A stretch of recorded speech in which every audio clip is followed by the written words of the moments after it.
All right, so this lecture video is about the chi-squared test, and that should be a pretty short lecture because the chi-squared test is relatively easy. And yeah, let's just start by illustrating what it is. So a chi-squared test is used to make inferences from observed data about expected data. And the question generally is, does the observed data match the expected observation? And a chi-square test is a so-called non-parametric test because we do not test for a population parameter like the population mean that may have a certain distribution. And the data that we are typically dealing with is categorical or discrete. So it's not continuous data that we can use in a chi-square test. So let's do some examples where the chi-square test may play a role. So let's assume you roll a die 60 times. Well, then you would expect to get 10 ones, 10 twos, 10 threes, and so on if the die is fair. Then, depending on what you actually do get, you can then determine whether the die is fair. So if, for example, in the 60 rolls you get 40 sixes, you probably will conclude that the die is not fair, and you can already get an idea that when it comes to the sixes, the actual observations deviate dramatically from the expected of 10, which will create a high chi-square test. But more about the actual test later. Another example would be that Mercedes's premium model is the S-Class, which accounts for, I don't know, maybe 30% of all sales worldwide. However, the share of all S-Class sales may differ across different continents, and you may determine whether there are regional differences. So you would expect that among all the cars being sold, there's always 30% of the revenues being attributable to the S-Class, but maybe there are regional differences depending on the actual observations. Then, from a contingency table, like a crosstab, you can imagine a crosstab that reports the occurrence of a natural disaster at time t1 and the outbreak of civil violence at time t2. It can then be tested whether, for example, natural disaster and outbreak of civil violence are independent events. And last but not least, chi-square tests also are used very often when trying to test for normality. Okay, but let's just introduce next the chi-squared test statistic, and I think it's actually just chi-square. So you see, we just sum up the squared differences of the actual from an expected observation, and then we square that difference, and then we divide by the expected. So it is a little bit resembling of some kind of a percentage change for each observation. But of course it's not a percentage change, but it looks a little bit like it. So again, we sum up all the squared differences of the actual to the expected observation and divide by the expected. So let's just jump right into an example, and let's go back to what we mentioned earlier, which is the fair die example. And the chi-square, so here's a chi-square, the numerical example, and we roll a die 60 times, and we would expect 10 ones, 10 twos, 10 threes, 10 fours, 10 fives, and 10 sixes. But it turns out that our actual observations are such that we have 6 ones, 7 twos, 8 threes, 9 fours, 10 fives, but 26s. Okay, so now the question is, can that die still be considered to be fair? Yes or no? So what we do is we calculate the chi-square test, and what we do is we take a look at each observation. So then we have here a difference of 4. We square it, 16. 16 over 10, that's 1.6.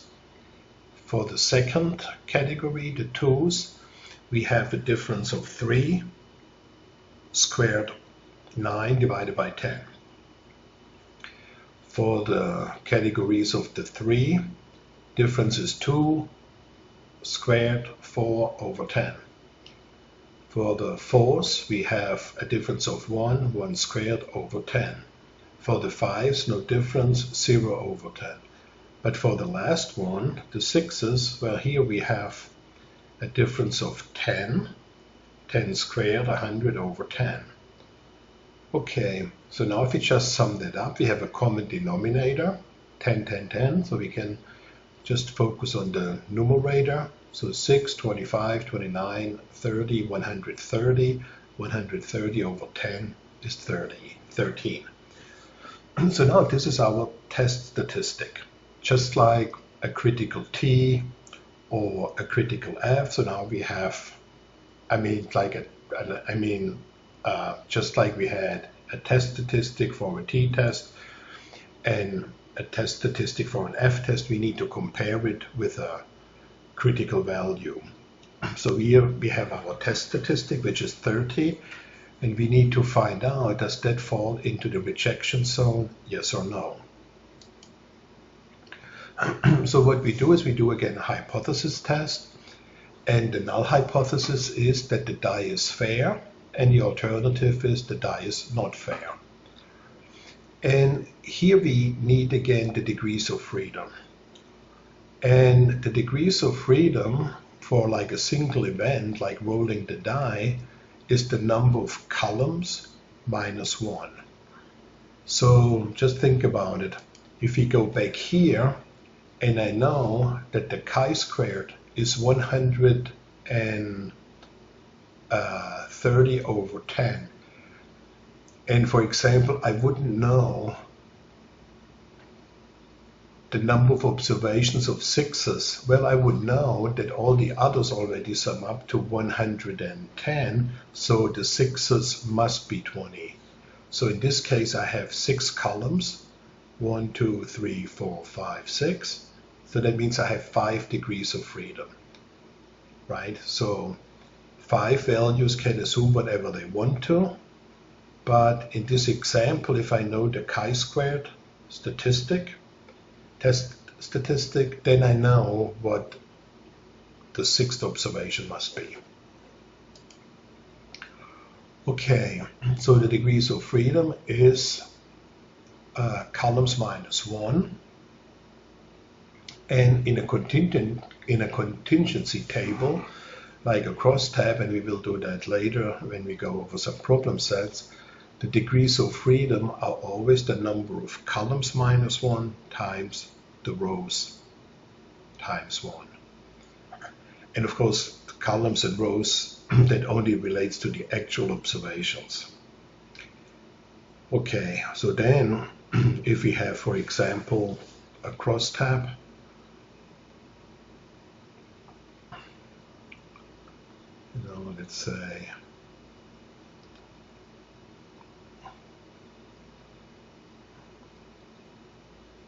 let's say we have a crosstab where we examine differences between, let's say, females and males, and whether they like something or do not something like. So maybe either like or not like. Well, and then let's say we have a certain number of counts. Maybe there were like 3 females that liked it and 5 that did not like it, and there were maybe 2 2 males who liked it and maybe 10 who do not like it. So that would be a crosstab. And from this crosstab, we have now 2 columns, 2 rows, and then we would say we have, 1 times 1 degree of freedom.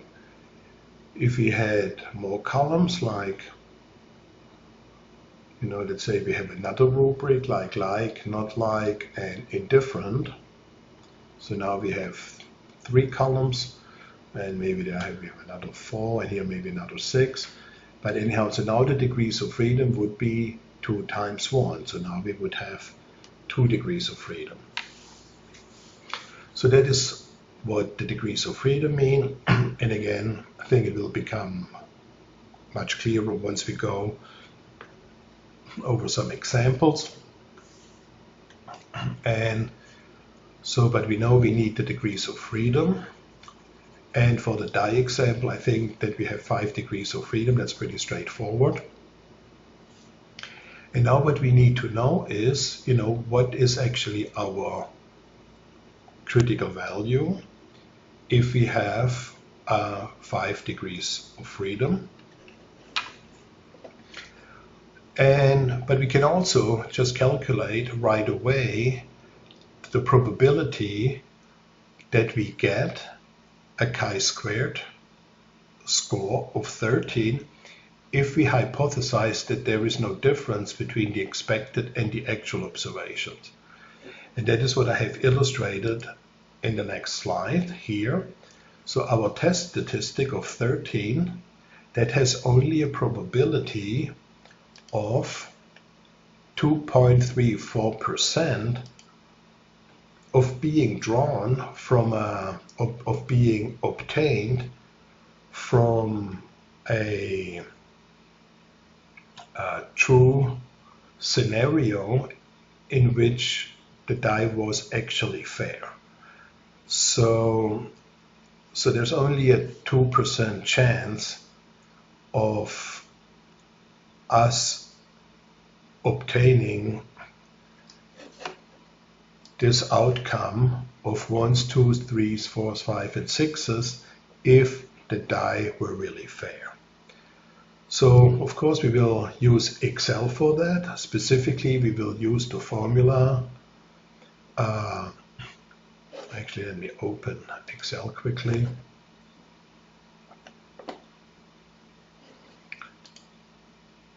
So we have a test statistic of